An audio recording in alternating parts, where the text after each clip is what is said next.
All right, everybody, attention. It's time to call the meeting to order.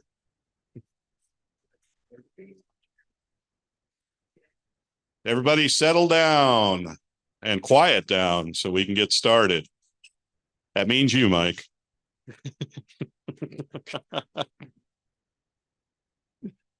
Okay, for those that have not checked in via the self-check-in code using the link that was emailed to you in the meeting notification, the check-in code is 28.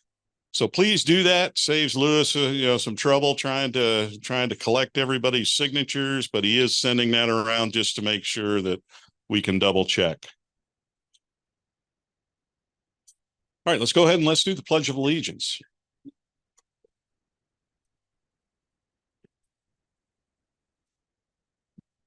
I pledge allegiance to the flag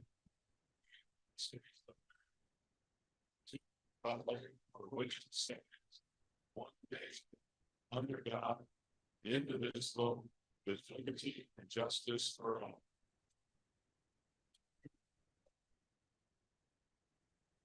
All right, so welcome everybody to our October regularly scheduled club meeting. I want to welcome all of the members and guests. And speaking of guests, do we have any in the room tonight? I know we've got one, but we're going to introduce him a little more in depth later. Bill, would you want to take a couple minutes and recap us on how Oktoberfest went?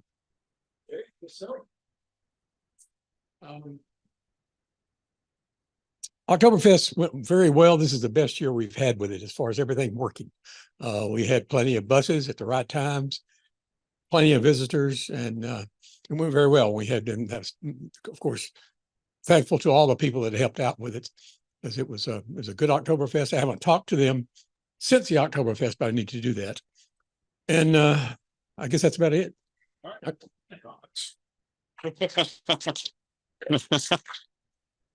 Bill, thanks so much for heading up that event, man. That's always very valuable work. Okay, we do have a fairly important announcement. Those of you that pay attention to your email today may have seen I'm kind of spamming you a little bit, so please do. I pardon me for that. But the American Diabetes Association every year does a bicycle rally somewhere in the North Texas area called the Tour de Cure. Well, it turns out that they're doing this year, starting at the Myers Youth Park here in McKinney. They are looking for ham radio support to help them be able to provide safety type of communications. The ride's going to have 3 rest stops, the start-finish line. There'll be what they call the SAG wagons, or the sit-and-go wagons / repair trucks. I think there's 2, maybe 3 of those. So they are looking for some people to come help staff this. There is a gentleman, what's his name?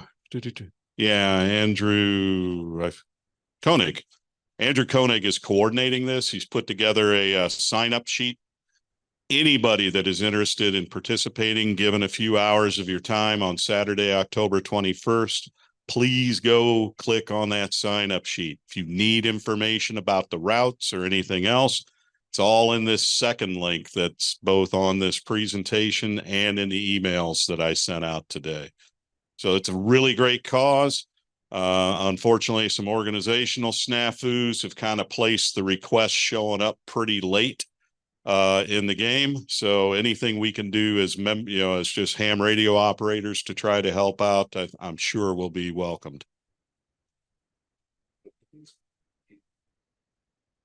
I'm not sure which repeaters they're going to use, Sid, but that's a good question.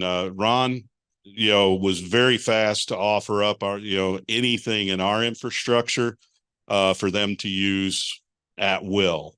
However, the way that this course is organized, one of the rest stops is at an elementary school in Gunter. Repeater coverage in Gunter is kind of tough. And I think if you have a mobile repeater, getting to Melissa should be no problem, or a mobile radio. But trying to use a handheld from Gunter is probably not going to make it there. So Andrew is actually going to be driving the course here over the next few days to just kind of check coverages and see where he's at. Now, the Grayson County Club, I believe, has a repeater in Van Alstyne. That may turn out to be the better choice for Gunter, but Andrew's going to be building out the whole coverage plan and everything. But if you are going to help, my guess is they're going to want you to have a dual band radio, one that will do both 2 meters and 70 centimeters, because I think they're going to have to mix up some of the repeaters to be able to get full coverage.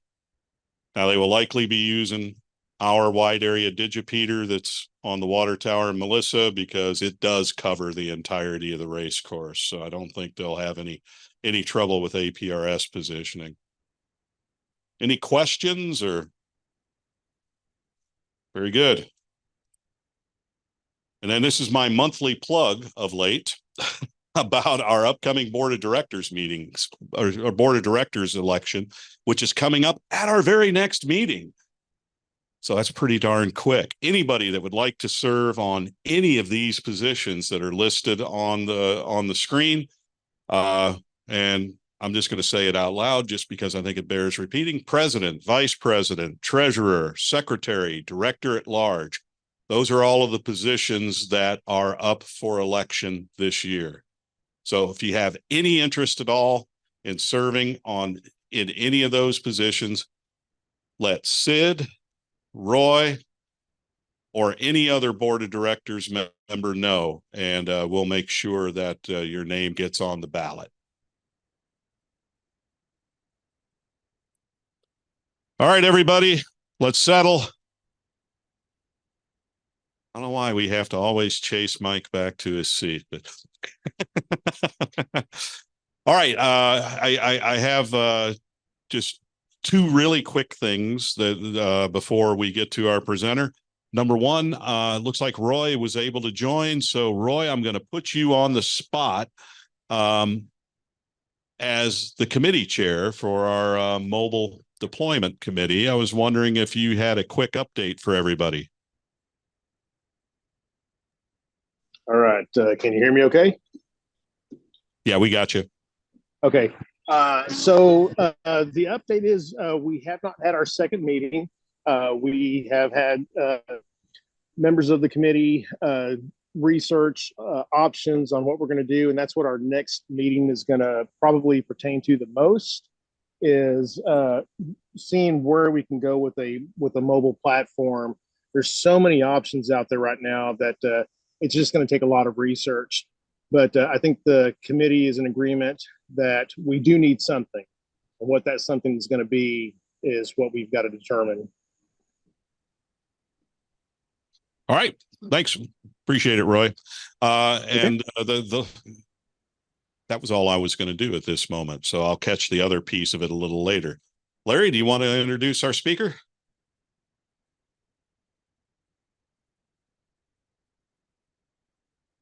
Ladies and gentlemen, we have the distinct honor of having Mr. Greg McIntyre, North Texas Microwave Society, speak with us tonight, and I look forward to this undertaking. He brought some nice looking gizmos up here.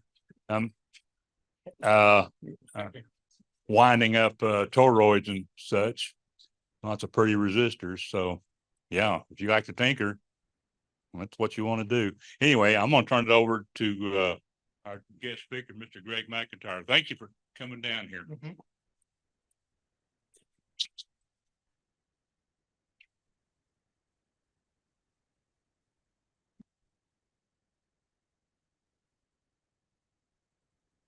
Thanks.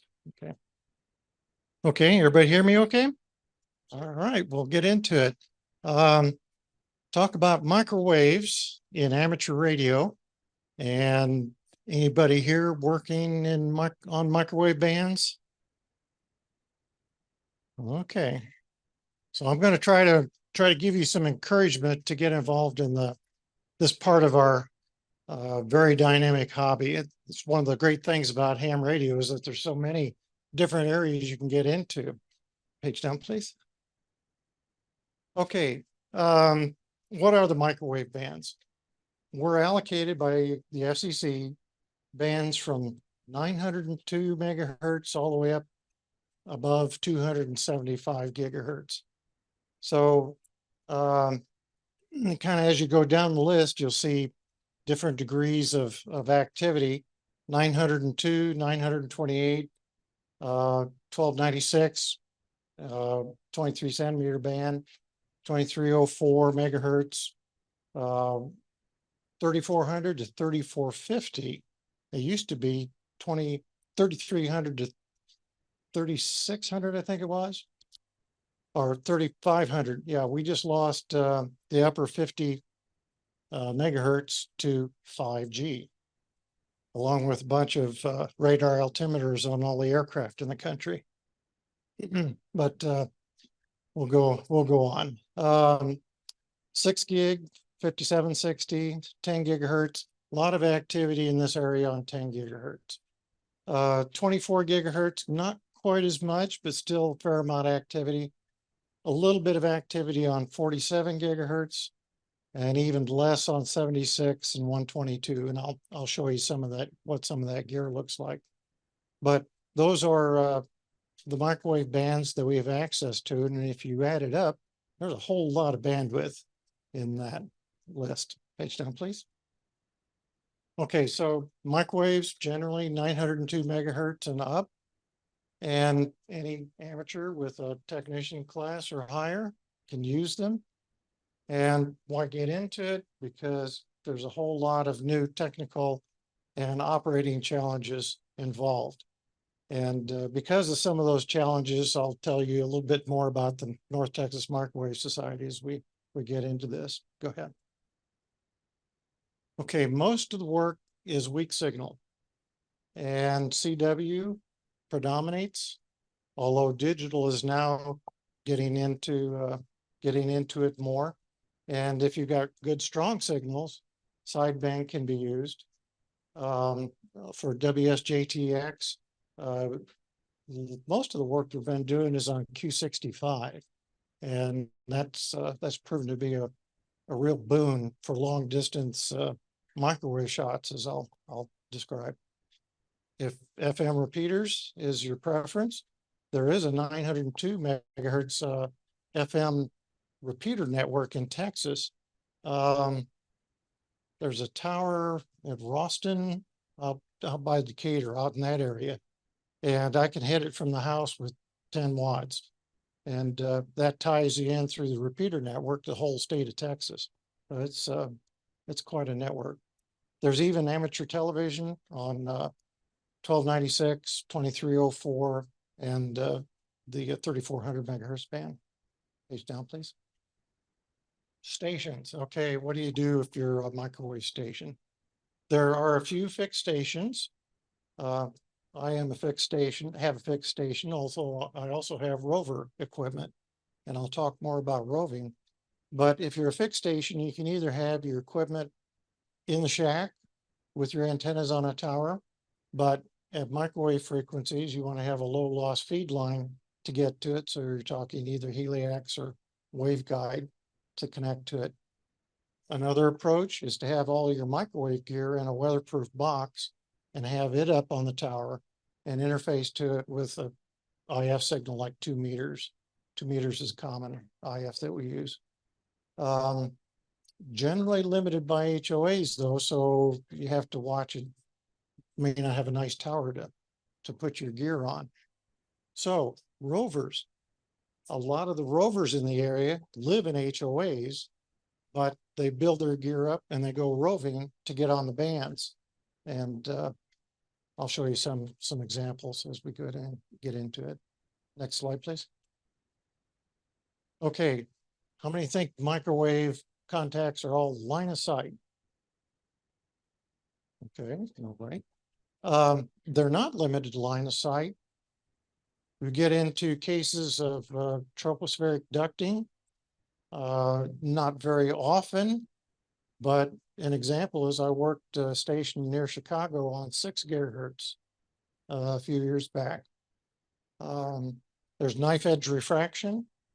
Where I live, you've got a Farmersville Ridge off to our east a little bit, but I can get knife edge refraction and work into Louisiana on 10 gigahertz using that mode. Rain scatter. And I've got another slide that I'll explain there. Aircraft scatter. You can workstations bouncing off the aircraft. And of course, we have quite a few in this area between Love Field and DFW. Moon bounce, Earth, Moon, Earth. And that's really weak signal.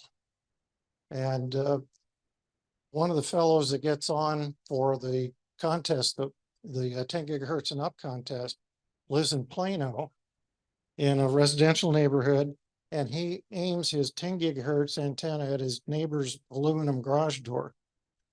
And we work them off of that garage door. So that's true. So there are a lot of ways to get a signal out on microwave, a lot of propagation modes. And that's one of the really fun things about amateur microwaves, is learning about these methods of propagation. Next, please.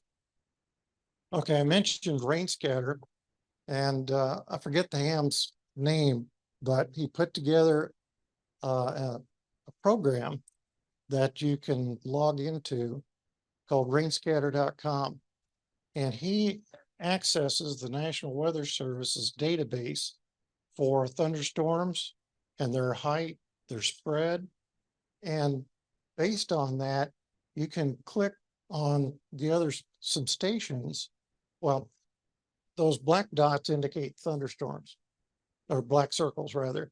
And when you click on it, it'll expand, and you can see if you have possibility, if it's up high enough, possibility of making a contact with another station using thunderstorms.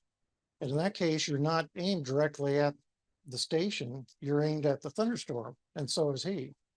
And I've worked WQ0P in northern Kansas on rain scatter. Actually, I can work them on Q65 almost any of the time at 419 miles. So that's stretching it out a little bit. Next page, please. Okay, you get into an activity like this and a support group really helps. And that's what North Texas Microwave Society really is. It's dedicated to promoting microwave equipment design, operating, basically exchange of ideas. And I won't go through the list, but you can see the officers for the current year. And there are various activities that NTMS hosts. There are about 40 members in the local area. And then with COVID, we got into Zoom, and we still do Zoom, but we have people checking in from England, Austria, Italy, and various other parts of the US who aren't in the local area to come to the in-person meetings. Next page, please.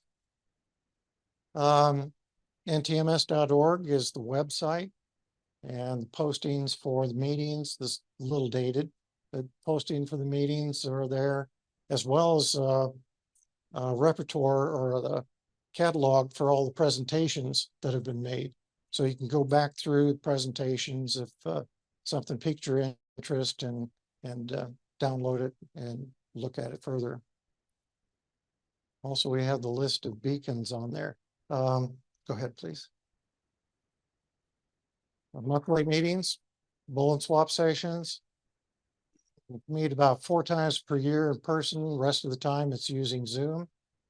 And a few members have noise figure meters and network analyzers, and they bring those to test stations.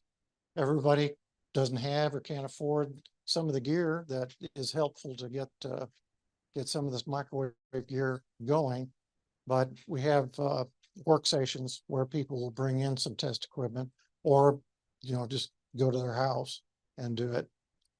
We set up an antenna range for measuring gain of your antenna, gain of your antennas, equipment construction, contesting. We just finished last month the second half of the 10 gigahertz and up contest, and that brings quite a bit of roving and operating activity in the area. Social events, and then there's a national conference called Microwave Update, and it rotates around different places in the country, and NTMS helps sponsor that. There's a couple of weekly lunches, barbecue down in Richardson for the east side, and barbecue in Fort Worth on the west side. So those are places to get together to have your cards checked. VUCC card checker is usually there, so you can get them checked. Exchange equipment. It's just a handy forum, as well as exchange of ideas. Next, please. Okay, I won't go through all of these, but this is a list of the beacons that the North Texas Microwave Society sponsors. And the beacons are really a valuable asset because it helps you with your equipment, and it also helps you with propagation. So for instance, let's say 1296. 1296 375, that's on one of the dorms at TWU in Denton, 280 feet above sea level, I think. Yeah. And you can dial up with your transverter to 1296 375 and tweak. You can tweak your receiver and excuse me, and find out if you're making improvements or not making improvements, or if conditions are up or conditions are down. So we use all of these beacons for doing those kind of checks. I've built a number of them. Other club members have built some of them. I have a 222 megahertz beacon that I have at my house. So if you ever get on that esoteric band, it's you got a beacon to listen to. Yes. Just quick question. Look at this different antenna types. Not familiar with slotting. Is that an omnidirectional slot? Yes, it is. Yeah, it's basically a piece of tube, and you run a slot into it, or cut a slot into it, and then with you have to use a ballon, but in the center of it from inside, you connect the two leads from the ballon, and you've got an omnidirectional, horizontally polarized antenna. You know, it's handy. See, that's why you need to get into this. So you can learn about all this stuff. That's the slot ones I've seen in that direction. That's really interesting. Sure. While we're on it, some of the 10 gigahertz and 24 gigahertz, they use slot antennas, but they're waveguide slot antennas, and they're more like a figure 8. But anyway, a little detail. Next, please. Okay, there's a Sunday night net on 144.260 sideband. K5 ZSJ usually runs that. It's very informal. Get on and brag chew with some of the guys. Okay, next. And we have get-togethers, tune-up parties, socialization. This particular ham N5 BRG is out by Valley View, and it's nice to get out there. There'll be testing, antennas and equipment testing, as well as a lot of exchange of ideas. Next, please. There's a dish, looks like 10 gigahertz on that particular one, getting ready to test it. WA5 VJB, Kent Britton on the right. You may have heard of him. Next, please. And more of the same, where Kent does a really good job using, he has an array, a set of directional antennas that he uses as references. So we can always compare the antenna under test to a reference and tell you what the gain is. So lots of tweaking then goes on. And on the right, not sure if that was a dish TV antenna. You'll see more of those, but offset fed dish. Okay, next please. And then there's also an FT8 activity night on the VHF bands, 2 meters on Monday night, 222 on Tuesday night, and 70 centimeters on Wednesday night. And again, you can check conditions, and sometimes you get openings. Florida will come in on 222, and that's always a lot of fun to do that. Okay, next, please. Okay, so how do you get on microwave bands? Usually you don't just go buy a microwave radio, although ICOM came out with, forget the number, 705 or something like that. And open the pocketbook mighty wide because they're very expensive. But that's about the only one I know of where you can just go buy one now. Most everybody uses what we call transverters, transmit receive converters. That box in front of Larry is a 24 gigahertz transverter. You take a lower frequency IF, and it has the frequency conversion equipment in it to convert it up to the microwave band, and then from microwave back down to the IF that you're working with. And there's a couple of different places in the US that sell transverters. Down East Microwave, Q5 Signal, some places like that. They're not as expensive as the ICOM radio, but there's still a fair amount of money for them. So a lot of us build our own and save on money that way. Okay, I said that for the local oscillators, like on 10 gigahertz, we use a local oscillator of 10.224 gigahertz.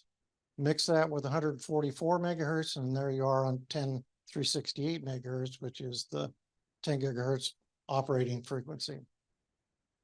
Now, go a little more into if you build or buy. Next, please. Okay, around the area, there have been various surplus houses that come and go. Collins Radio used to have one. Texas Instruments had a surplus store that was really good. That's past now, but you can find this gear either at like surplus stores. You can find it on eBay. There's some reputable sellers who sell stuff like this. Ask in the club, the NTMS. Now, I need a filter for 2304 or a filter for 10 gigahertz, and our junk boxes are flowing over. I would love to get some stuff out of my shop. So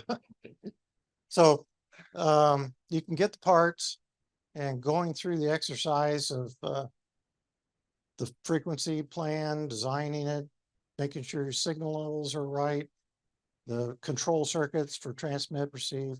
I enjoy it. It's a lot of fun, and you learn a lot doing that. Next, please. Paul Wade, W1GHZ up in New Hampshire, has done a lot for the microwave community. He has designed a number of boards and transverters, and these are fairly inexpensive. I think like $10 for the board, and then another $60, $70 for parts to put on it. I'm still able to do some surface mount, but I think those times are getting behind me. But anyway, what he's showing here is a multiplier that takes 1,136 megahertz and produces that 10224 that I noted on the last slide. That feeds this transverter board on the right, and you're out with maybe 10 dBm, 10 milliwatts.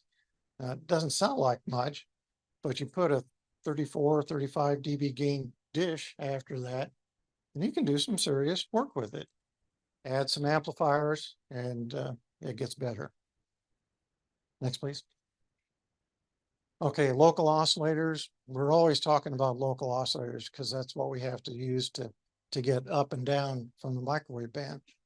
But Down East Microwave has several different LOs they supply. Q5 Signal. Lower left-hand corner has what they call a Digi-LO. And these are anymore these days, they're PLL based. So not sure of the PLL on all these, but I know for myself, I use analog devices, PLLs, a lot. I can get a board. That's always a challenge with these PLLs, is how do you get them mounted to something? Build a board and get them mounted. And you can buy a little board about that square that'll do 35 megahertz to 4.3 gigahertz for $20. You have to put a reference on it, but there's ways to get things done fairly inexpensively. Next, please. There's an ADF 5355. I worked on the code for this one, and it goes from 54 megahertz to 13.6 gigahertz. This one at Al Ward build up, W5LUA, and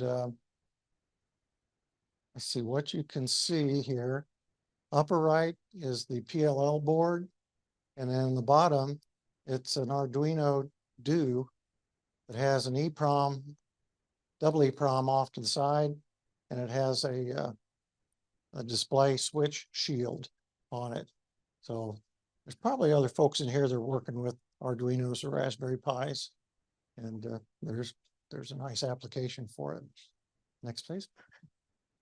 A fellow in Germany, DB6NT, does an outstanding job of building microwave and millimeter wave equipment, and that's another source for transverters, amplifiers, low noise amplifiers, and then Down East Microwave also has transverters. So that's a 10 gigahertz one on the right. Yeah. Okay. Next, please. Antennas.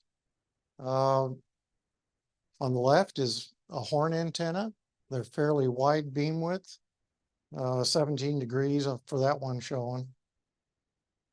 Yeah, that's X-band. So 17 degrees on X-band, a little 8-inch offset fed dish will give you 25 dB of gain.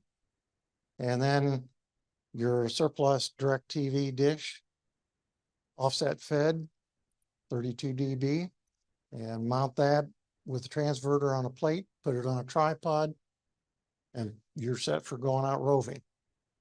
Just add your 2-meter IF to it. So those are some of the antennas. Generally, if you're trying to make contacts between two stations, there'll be directional antennas like this. Otherwise, the beacons are usually omnis. Next, please. Okay, I brought my latest project just for a little show and tell, and kind of explain some of the ways you get equipment put together. This is a 24 gigahertz transverter. It takes 2-meter IF in and out the BNC on the back panel, and it puts out 28.5 dBm. dBm is a milliwatt, so that's just under 1 watt of output power. And it has 2 dB noise figure, and any self-respecting microwave operator will have a power meter on the front, so he knows that he's actually putting out a signal when he goes to transmit. Next slide, please. Pretty simple on the back. BNC is question. BNC on the back for 2 meters in and out. I've got it set so I can put up to 3 watts in from Yaesu FT290R. That's the old kind you used to throw over your shoulder and carry around with batteries in it, like the ICOM 202. You better remember those. All right. In the middle is, it's actually a transition that goes from coax to WR42 waveguide. The waveguide slot's about that long. And this is 1.25 centimeters is the wavelength. So that's pretty short. So that's the in and out for the RF, PTT line on the right-hand side, along with banana jacks for power, and the prerequisite fuse holder. Next, please. And this is a top view of it with the cover on it, the plexiglass cover on it. As I was telling some members earlier, the green board has 5 or 6 status LEDs on it. And they're really good indicators, so you know what's going on inside. And the choice is to either bring some wire or something out to the front to put LEDs in the front panel and put an opaque lid on it, or I just found some plexiglass and I cut the plexiglass and put that over it. I can see the LEDs on the green board, and it lets me know what's going on. Okay, the heart of it is underneath the green board, and it's a little surplus module. It's about that wide and long. And it's about that thick. And a Dutch ham, a PA0, designed this board where it has 3 rows of connectors on it, and it just plugs on top of that module. And the green board has 2 ADF 4351s, 2 PLL local oscillators, as well as transmit receive amplifiers for your IF, your 2 meter frequency. And that's mainly it. Now, so 24 gigahertz exotic, expensive. I think the module I got from the ham in Poland, who had them for like $108, and it was less than $100 for the green board. And then the toroids on a 12 volts to 6 volt converter, so that's $10 off of eBay, Amazon in this case, I think it was. Usually have to have a reference oscillator, so that's what's next to the toroid. That square shiny can is a 10 megahertz reference that feeds the PLLs. And then on the right side is the 2 meter IF, and that's a little homebrew amplifier for receive and some dummy load resistors to knock the transmit level down to what I needed. So with the case and everything else, maybe $250 on this. So you can do it for not an arm and a leg, maybe just a leg, but let's next slide, please. Okay, roving on 10 gigahertz and up. Rovers are really important around this area for the microwave activity. And what seems to help incentivize some people for roving is HOAs. So they'll build up a portable station and go out roving. One of the main contests is the 10 gigahertz and up contest from ARRL. The first weekend of that is in August. The second is in September. And we're sure wishing it wasn't in August this year, because it was, yeah, it was 105 in the garage and I was in the shade operating, but it was still brutal. Some stations operate from home. There's 3, 4, 5 stations that are fixed stations, and they work the rovers, and the rovers work other rovers, and you build up your score doing that. In this case, the object to work as many grid squares as you can, 6-digit grid squares. So I'm in EM13 Sierra Echo, and I'll try to work as many other 6 different 6-digit grid squares as I can. The rovers have to move at least 10 miles before they can make another contact, but it's a lot of fun. There's a distance multiplier. Then this year they added a multiplier for the band. So 10 gigahertz is 1. Yes, question.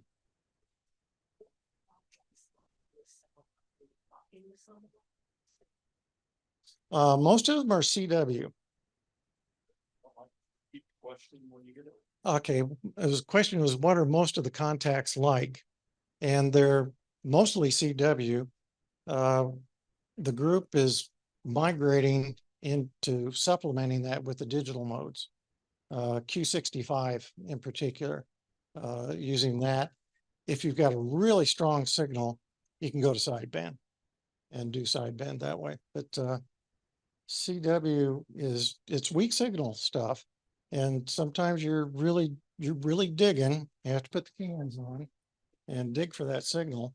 But that's also where the Q65 comes in on some of the weak signal stuff. We've been working stations that we haven't been able to work before now because of that.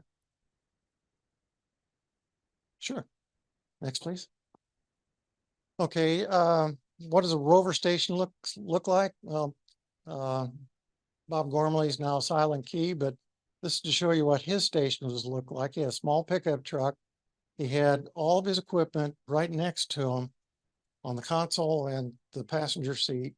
And then in the back, mounted on a piece of plywood, he had a rotator and his dish antenna. And I worked him many times in many different grids. He was a really outstanding microwave operator. I'll show you some of the paths that the rovers take. They really put a lot into it. Next, please. So you can get calibrated here. Take DFWs over in the lower right. And the red dots are the places he operated from in one weekend. So he'd stop, operate usually hour, 2 hours at one point, 2 hours at the most at one point, and then move. And a lot of prep work in terms of looking at topographic paths on the internet, as well as just getting out into those areas and taking a look and see what kind of shots you have. Like I mentioned earlier, most of these are not line of sight shots. So there's some knife edging or just a good clear horizon and some scatterers to do it. And then Tony Emanuel, KZR, came down from Ohio and was out roving on the same path. So they were working stations together, and then occasionally they'd work each other for contacts. Next, please. There's Tony's station, 24 gigahertz station up at Queen Wilhelmina Lodge in Arkansas. Really good shot from that area. It's not quite 200 miles, but anytime on 10 gigahertz, you can work it. Next, please. Scott Armstrong, AA5AM. He has a little 8-inch dish on 10 gigahertz. So he's set up for roving there. I think he was at, this was at the Brookshires in Farmersville, I think, which used to be a good place to operate from until they built up around it. But anyway, you can see he does very well, 1 watt power amplifier, and makes a lot of contacts. He's got VUCC, I think he's got 15 grids on 10 gigahertz. So next, please. Okay, I mentioned I was going to tell somebody about this earlier. This is K5TRA's 10 gigahertz setup in Austin. He's down west of Austin a little bit. So that's a surplus Hughes net dish. And you might have one of those in your garage or on your roof, one or the other. But he set it up with a rotator above it, so he can turn it. It's in his attic, and he's worked W5 LUA over 200 miles with it. I've worked them as well, and I think I'm about 5 or 6 miles further than Al is for that particular location. So got an HOA, and if you don't have radiant barrier on your decking, you can do lots of things. I do not know. I don't know what those are. Those are other antennas, but well, it might, but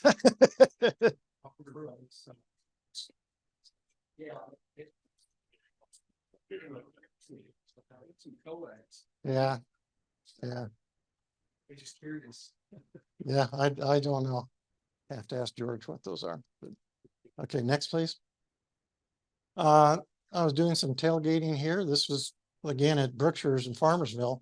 I was shooting over the lake and working W5 LUA in Allen. And what you see in the center of the tailgate is a 47 gigahertz transverter and a horn antenna, which has about 15 dB of gain. It was less, it was half a milliwatt for power out. And I was working 12, 13 miles with that. And there's my venerable FT290 Yaesu radio. That's my IF on the left. So there I just hook into the battery in the truck and go to town. Next, please. Okay, if you really want to get into some challenges, some technical challenges, there's 76 gigahertz and 122 gigahertz. 76 gigahertz and 122 gigahertz for that matter are used in automotive radars. So your lane keeping and things like that will use some of these frequencies. But this is, I mean, the waveguide is not that wide on this, and it gets to be more of a challenge. I don't have any equipment, test equipment that'll let me work up into that range, and I have just enough on 47 gigahertz that I can keep my transverter going. But it's if you want a real technical challenge, you can do things like that. Next, please. And then on 122 gigahertz, there was an Australian who built up a board where you can buy one of from Mauser or DigiKey, you can buy the chip on an eval board for 122 gigahertz, the radar chip, and use his board with it and get on 122 gigahertz. Those two bands were limited in power, so it gets to be a challenge. Some of the guys will go out to Arizona and they'll go on the mountaintops out there to try to see what kind of DX they can get. And they've gotten 150, almost 200 miles with some of these. So, okay, so why am I telling you this? I enjoy it. It gives you a new challenge, both technical and operating. Lots of resources to apply to it. If you're in an HOA, you can't set up a station there, go roving. There'll be stations that'll work you. And then there are lots of resources in the North Texas area that can help you. And NTMS is more or less a support group in that respect. So it's not like you'd be, I mean, you get into, you look at what do I do with this? Well, ask questions and learn. So. Questions? If you reference to DB gain out of tennis, it can't be a dipole in space. No. It's usually a horn. Okay. Because you can measure the dimensions of a horn antenna and very accurately predict what its gain is going to be. So everything would be as preferred overall. Exactly. Yeah, that's right. Go ahead. The fade lock loops and these stable. They're stable as your reference is. Kind of like the down. That was a maybe. That was a maybe. Okay. The phase lock loops take a reference frequency in, and then they divide that. They divide the VCOs that are on the chip down and compare them. And a good 10 megahertz reference or a good reference is the determining factor on how your stability is. I mentioned these little square ADF 4351 eval boards that you can buy on eBay, and they come with a little crystal oscillator on it, but you can blow on it and hear the signal go all over the place. So that's no good. But usually a good TCXO, temperature controlled crystal oscillator, or VCXO is what you need. And then they're very stable. On 24 gigahertz, I have a 10 megahertz reference. And It's on the tower, and it's always within 1 kilohertz of the signal that I'm trying to work. Now, for the other bands, I got a GPS disciplined oscillator, 10 megahertz output. Everything is locked to GPS frequencies, and that's extremely stable.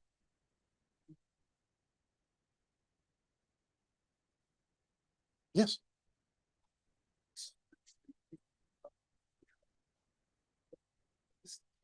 Okay, what is PLL? Good question. It's like I was telling Bill earlier, there's too many TLAs in our hobby. 3-letter acronyms. Phase locked loop.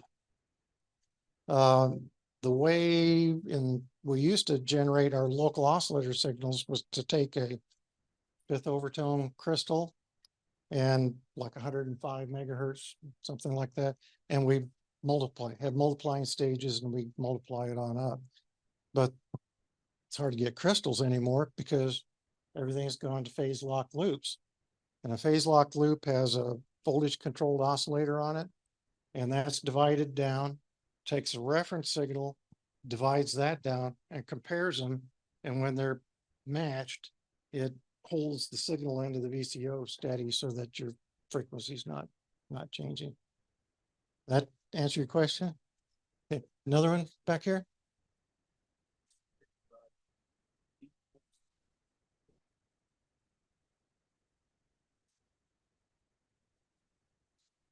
Okay, question is wondering about the beam pointing accuracies, especially at 10 gigahertz and up.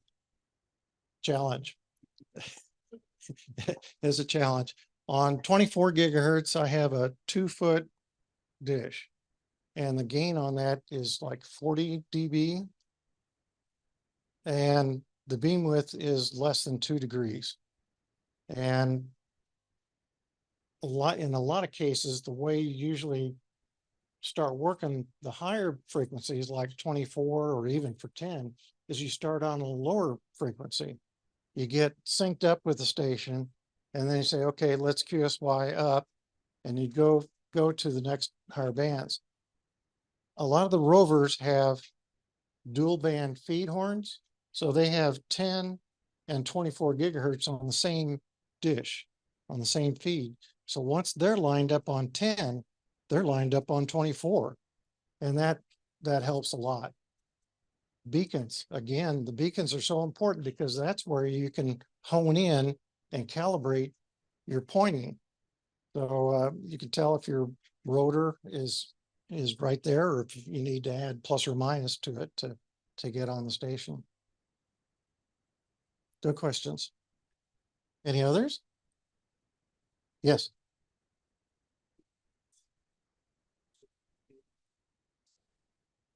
Okay. It depends. On terrestrial work and on a lot of the moon bounce work, EME, it's linear. It's linear feeds. Moon bounce in particular tends to go to circular polarization. But it's horizontal linear is by far the main polarization that's used. Yes.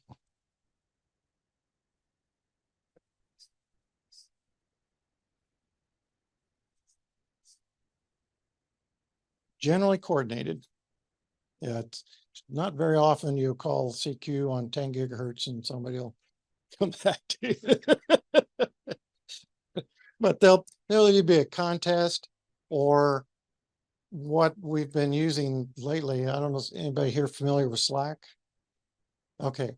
NTMS has a Slack page, I guess you'd set up, or a chat room, whatever, and you coordinate there. Say, I'm setting up in EM23 Alpha Oscar, and okay, and then a few minutes later, send me some dashes, send me some tones that I can peek on. Okay, gotcha. Now let's exchange calls and grid and make the contact and go that way. But they're generally coordinated.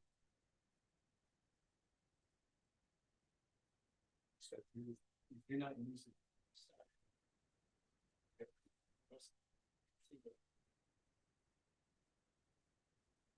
Well, yeah. I mean, it's on off keying. Yeah, that's. Now, if you get strong enough signal, we can go to sideband. Right. But the digital has been fantastic. I think in the last 2 months, with a few stations getting on and roving, I've worked 9 new grids on 10 gigahertz. I'm a grid chaser, so have to excuse me, but I'm in northern Oklahoma, Arkansas, northeast Arkansas, Kansas. There's a station in Iowa I'm trying to work with now. See if we can get that accomplished. But yeah, Q65 has done a lot, and now some of the other guys are getting on the digital modes there too. It's helping. But CW is still the preferred. It's generally works, so there's only 1 or 2 technician class licensees who never did the code, and we struggle with them, but they make contacts anyway. But you sending CW tones or points? Just standard iambic keyer. Yeah. On off tone. Using the CW setting on my 2-meter IF. Yeah. Although audiologist said you've got a nice 700 hertz notch in your left ear. So okay. Any other questions? I thank you for having me.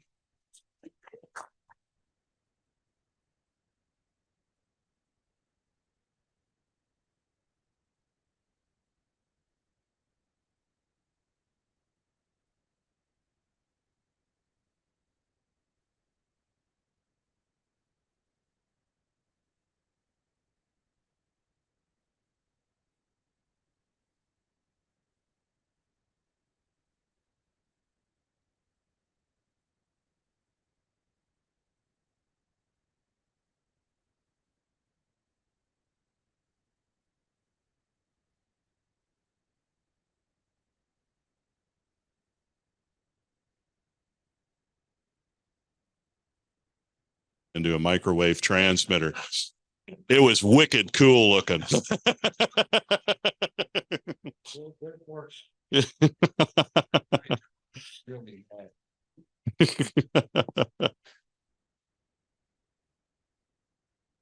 There we go.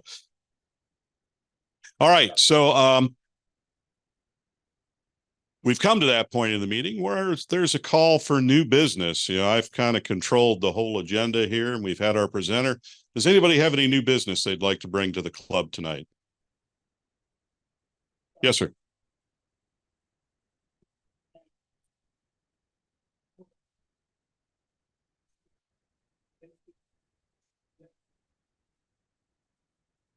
The Facebook page is under evaluation at this point.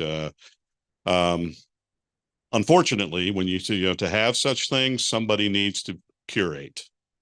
And we're kind of at a we need somebody with the time to curate it to do so. So that's kind of why you're seeing the limited function, is because there's nobody to curate what goes on there. And if we just left it wide open with no curation, we're pretty convinced life would get chaotic fast. We have not. It's you know, just to be completely honest, it's more of a fear type thing. So, we could. We've had trouble enough finding one. Are you saying there's more than one that would be willing to do so? It's sounding like it. I'm liking this.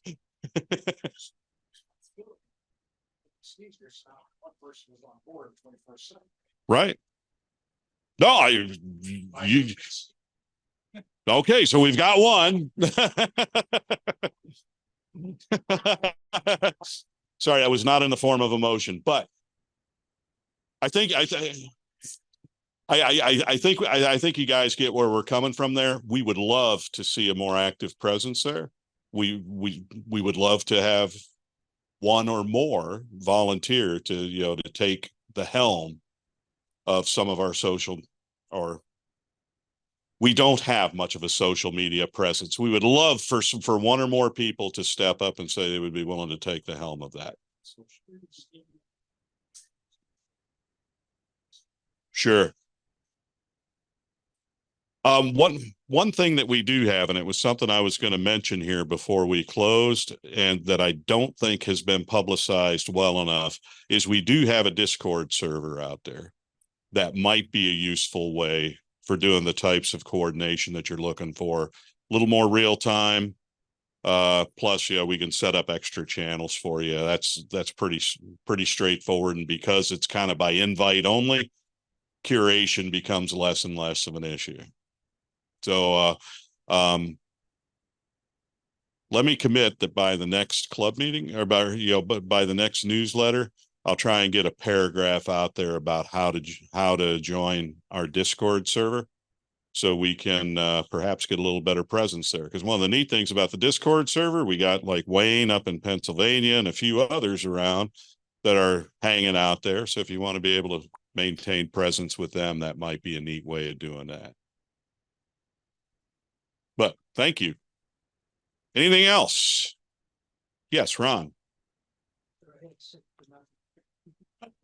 No, Rangers ahead 6-0. Happy to see, man. Yes, this is what inning?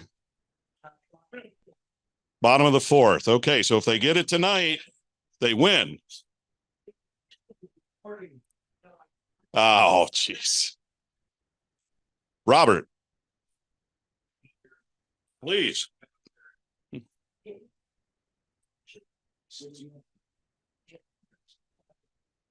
I don't know. They were like 13-5 on Sunday. They got to within 2 points.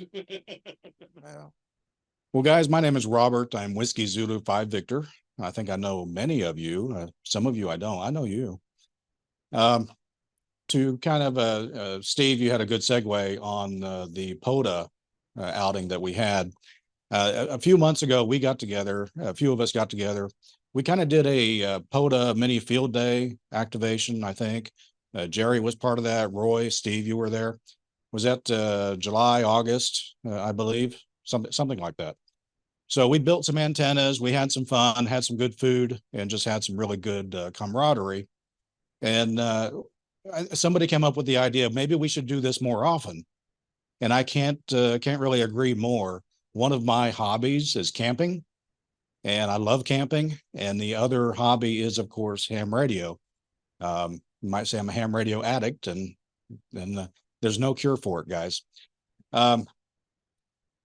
So we got together. I put out an invite to those who had expressed some interest in getting together. We got together in September, at the end of September, and several people showed up. Mike, you were up there. Jerry, Roy, the other Mike as well. Forgive me if I'm forgetting somebody that was up there, but Steve was definitely there. Steve was up there working FT8. He helped me do my first FT8 activation. I appreciate that. And Lance, you were up there. Lance, was that your first POTA activation? Yeah, you had 39 contacts, I believe. Yeah, that was pretty cool. And that 39 contact, that was within 30 minutes or so. 40, 45 minutes. Okay. POTA is just absolutely fun. I know Mike and Jerry, you worked. We put up some dipoles. I think you had an end-fed half wave. Steve, you had an end-fed half wave. I put up an inverted V. And I know Mike and Jerry, you had some pretty cool international contacts, some DXs. I had some, it was Austria? Austria or, okay, Austria. You got Australia too? Okay. I think you got Argentina as well, if I remember right. Steve, FT8, you got way across the pond. South Korea, you were 9,000, you got 9,000 miles. That was pretty cool. So anyway, we had a pretty good outing in September. So this is something I like to do. It's a very informal kind of thing. It's kind of like a mini field day for many of us. And it's just a load of fun. My wife and I, we love to camp. We love to get together. And so I put an email out this morning. I booked another campsite. This is at, I want to say Cooper Lake State Park. Jerry, you say it's something different, pronounced differently. Cupper. Okay. This is out at Sulphur Springs, which is about an hour and 20 minutes from here. It's not too bad. The last activation we did was at Lake Texoma State Park. I've not been to this state park, but it's got stellar reviews, and there's been a lot of activators that have gone out there. So anyway, our next event is coming up. I call it an event. Our next get together is coming up November. We're going up there Friday afternoon, November 10th. So we'll be there from the 10th, the 11th, and leaving on the 12th. So really the magic's going to happen on November 11th. If anybody is interested in tagging along just to hang out or actually do a POTA activation or get on the radio, do some hunting, whatever you like to do, please come and join us. And if you would, get with some of the people that I've already mentioned. They already have the email. They'll forward it to you. Get with me. I will be glad to forward the email to you. Andy, I know you've got the email.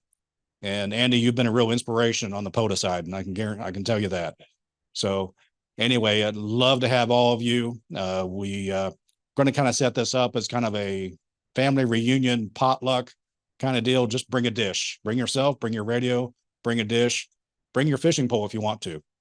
So that's pretty much all I've got. So if you want to drop over and see me after the meeting, I'll stick around for a little bit, and I'll forward you the email. Okay.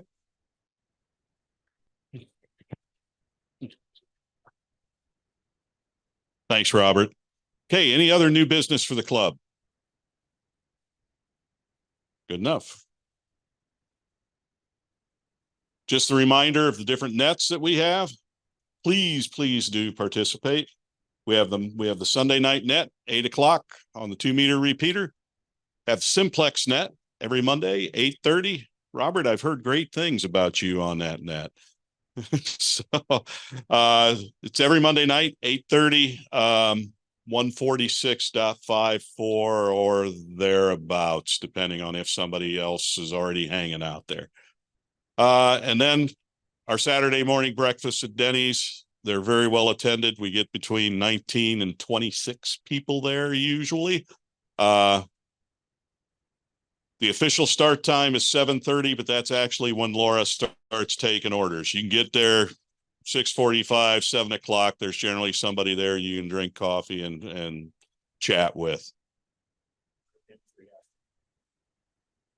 You know, that's a really great story we should tell here, Lance. Probably about 3-4 weeks ago, we all showed up to the Denny's, and it was about probably 6:45 in the morning. I'm walking up. I noticed a bunch of our club members hanging out around Lance's truck. I thought he just had something really cool he wanted to show off to everybody. I started walking towards the door, and everybody starts saying, hey, come over here. It's locked.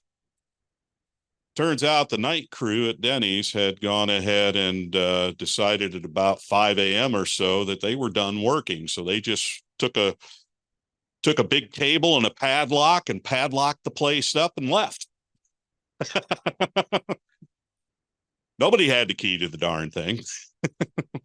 So Laura, who is our normal waitress for those of you that show up on Saturdays, checked with her manager, who lived 30-45 minutes away and wasn't going to get there anytime soon to make decisions for anybody.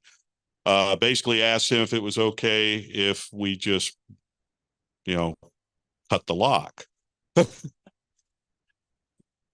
Lance, being the always prepared man that he is, had a bad battery-powered Sawzall, and we took care of that. Laura made coffee, and it was a great morning.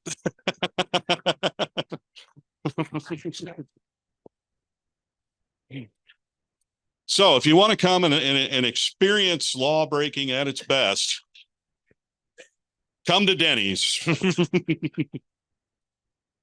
Okay, the next Board of Directors meeting, October 21st, 8 a.m., Creekwood United Methodist Church. It is an open meeting. Feel free to come. The Board of Directors, we run the meeting about as formally as we do this meeting, but we do try to be thinking ahead. We look for new opportunities for the club and try to come up with ideas to bring to the membership, because we are serving the membership. And if you guys want to be there to help prompt us, kick us in the fanny, whatever you like, please do feel free to show. Before we get to this, I did want to mention one other thing that we've been getting some assistance from Lance on, and that has been working on getting our presentations from each club meeting converted from the Zoom format over to where we can post it on YouTube. We do have a YouTube channel now as a club. Yeah. Here's another thing I'll get in the newsletter in my president's column next month. But if you're out looking for it, look for McKinney.ARC.HCOL. Stands for Ham Club Online. It's actually an account, a Google account that I had created for another purpose that never came to fruition. So we just repurposed it for our YouTube channel. But he already has a bit of content out there. How many did you get out so far? Yeah, we got 6 or 7 of our club, the presentations from our meetings out there. I mean, I think we've been blessed with some very excellent content over the years. So if you want to go revisit some of it, go ahead. It's out there. Just look for it, subscribe to it. We're going to be, we would also solicit that if you got videos that you felt like needed to be seen, things, and perhaps some video that you took at a club event, perhaps a POTA activation or anything of that nature that you'd like to have posted as part of the club content, let us know. It'd be really great if we could flesh this out. All right. We do have a door prize tonight. Roy has, again, graciously offered to provide a fully customized ammo can. It will include your call sign, as pretty much as pictured there.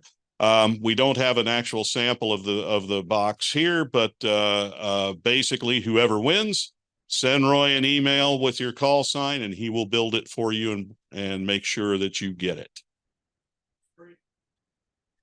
All right. If nobody has anything further, can I get a motion to adjourn?